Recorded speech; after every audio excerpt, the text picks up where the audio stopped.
It's something you were simply born with. It's not caused by vaccines or bad parenting or refrigerator mothers.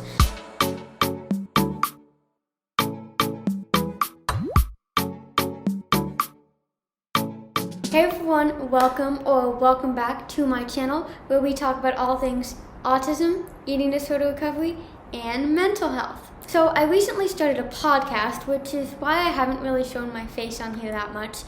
But I do remember promising you a video on how I believe my autism manifested as an eating disorder, so here I am.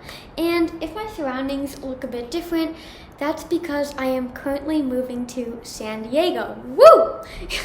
You can listen to my episode on why I'm moving and all the details if you go to my podcast, but for now I want to tell you about how I believe my autism manifested as an eating disorder. So before we get into this, I do recommend you watch my top 10 female autistic traits video as well as my top 10 childhood autistic traits video. I will link both up here as they dive deep into all the traits that I have as an autistic person, and they will really give you a better understanding of the context when I'm referring to certain autistic traits that contributed to my eating disorder. And if you've done that or you've already watched those videos, then you're in the right place, because today I will be talking about 5 specific autistic traits that I believe played a role in the development of my eating disorder. I do want to mention here that autism does not cause any type of eating disorder. Autism and eating disorders do not have a cause and effect relationship, because if that was the case, then everyone who had autism or every autistic person would develop an eating disorder, and we know that that is not true. It's similar to people saying that thin models and diet culture causes eating disorders, which is not true, because if that was the case, then everyone in the world would have an eating disorder, and we all know that's not true. We are all exposed to diet culture, we are all exposed to the media, but only a fraction of the population actually goes on to develop a full-blown eating disorder. A huge factor in the development of an eating disorder has to do with genetics, and we already know, or at least I hope we know, that autism is also a genetic disability. It's something you were simply born with. It's not caused by vaccines or bad parenting or refrigerator mothers or any of those bullshit myths that people will try and say. You also cannot treat autism because it is not a disorder, it's a disability, and that is different from an eating disorder because, as the name suggests, an eating disorder is a disorder, which means that you can treat it because it isn't part of your identity, whereas with autism, it is part of your identity, it's who you are. Now, there's obviously still so much research that has to be done when it comes to exploring the genetic link between autism and eating disorders, but I personally believe that awareness of these comorbid mental health issues is key. And with that said, I also believe that openly talking about this link, like I am now, is also key. There are several statistics out there attaching numbers to the probability and co-occurrence of someone who has an eating disorder and is also autistic, but I never really trust these, and that's why I don't really share them, because I don't think they even come close to the reality of how many people have an eating disorder and also have underlying autism. I apologize if you can hear a lot of weird noises in the background of this video. I'm currently staying in downtown San Diego, so you can imagine it's pretty loud here, and my AC and refrigerator is also making weird noises out sometimes, so just try and ignore that. And just to give an example of why I believe that statistics and numbers linking autism and eating disorders don't really do justice to the reality is me. I mean, I was diagnosed with anorexia at age 11 and only found out about underlying autism nearly a decade later, nearly 10 years later. And not because someone else even suspected it, but because I started doing my own research. So if that doesn't prove that you sometimes really have to be an advocate for yourself, here's your proof. And since I found out I had autism, which you can learn about in this video, I have learned so much, and I'm seriously still learning so much. So that's what I'm going to be sharing with you today. And before we dive in, please be sure to like this video and hit that subscribe button, and perhaps share it with a friend who you think would benefit or who would resonate with this. So without further ado, here's my 5 autistic traits that I believe are linked to my eating disorder. So the first eating disorder related autistic trait is that I'm a highly sensitive person.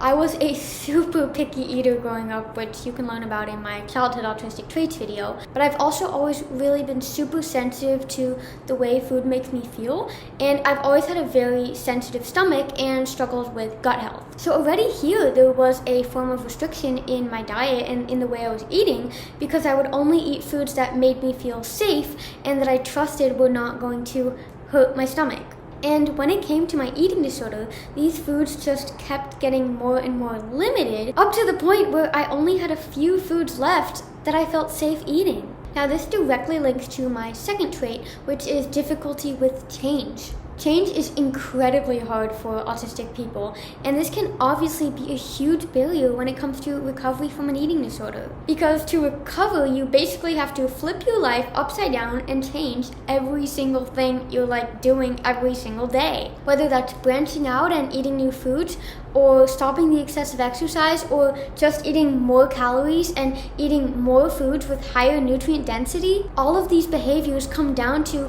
changing what you're doing, changing the way that your brain thinks on an everyday basis. Us autistics cling to routine.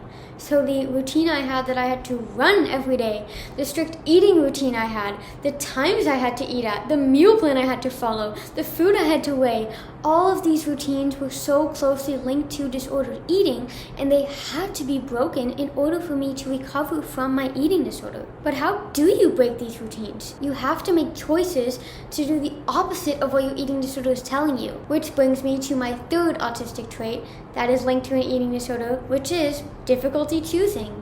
As an autistic person, I have an incredibly hard time making choices. That's why I have so many routines in place to prevent me from having several different options.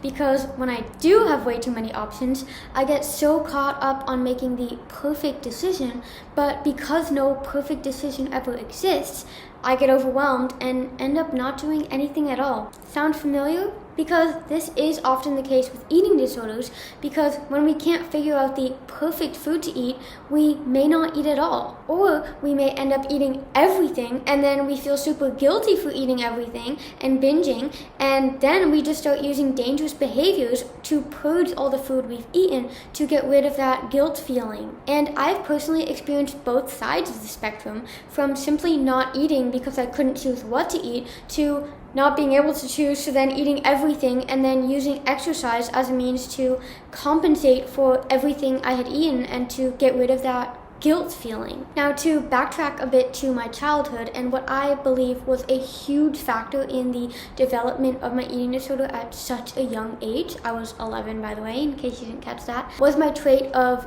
literal thinking. So I took things very literally when people said things. So when I was in 5th grade, we started learning a lot about health and nutrition, and were given a lot of blanket statements about how you should eat an apple instead of chips because it's the healthier choice, or that you should aim to exercise for a certain amount of time each day. And we were given the food pyramid. There were posters all over the school with the food pyramid. Does anyone remember that before we had the myplate.gov? Anyways, I took all of these recommendations very literally. When they said that eating certain foods caused heart problems, or that eating certain foods could cause cancer, I took that so literally, and I got this intense fear that if I were to eat these bad food, that I would get cancer, or that I would get heart disease. And I was really afraid that I would just get sick if I didn't choose the healthiest option, or if I didn't exercise for that recommended time each day. And quickly, this became super obsessive, which is my 5th and final trait, because we all know that disordered eating just revolves around obsession, whether that's obsession with healthy eating in the case of orthorexia, or obsession with calorie counting, or being obsessed with weighing your food, or obsession with exercise and running, or burning calories. If you are autistic yourself or know anyone who is autistic, you know that if an autistic person gets interested or passionate about a certain topic, we get super obsessed with it. So when I got interested in healthy eating and exercise, I just quickly became obsessed, and this spiraled into just being super disordered because healthy eating is no longer healthy if it's an obsession. I hope that makes sense. So those are the 5 traits that I believe were a way in which my autism manifested as an eating disorder. And clearly there are so many more traits than what I just mentioned, because eating disorders and autism, like the traits, are so interlinked. So I'm curious, what autistic traits do you believe are closely linked to eating disorders? And what do you think should change in the healthcare system and overall treatment of eating disorders in order to support individuals on the spectrum? Let me know in the comments below, or just send me a DM on Instagram, because I seriously believe that this link needs to be talked about more. Now, if you learned anything from this video at all, please give it a huge thumbs up, be sure to subscribe, and listen to my podcast if you want to learn more about the link between autism and eating disorders. I really appreciate you watching this. I really appreciate you being here. I appreciate all your support always, and I will see you in my next video. Bye!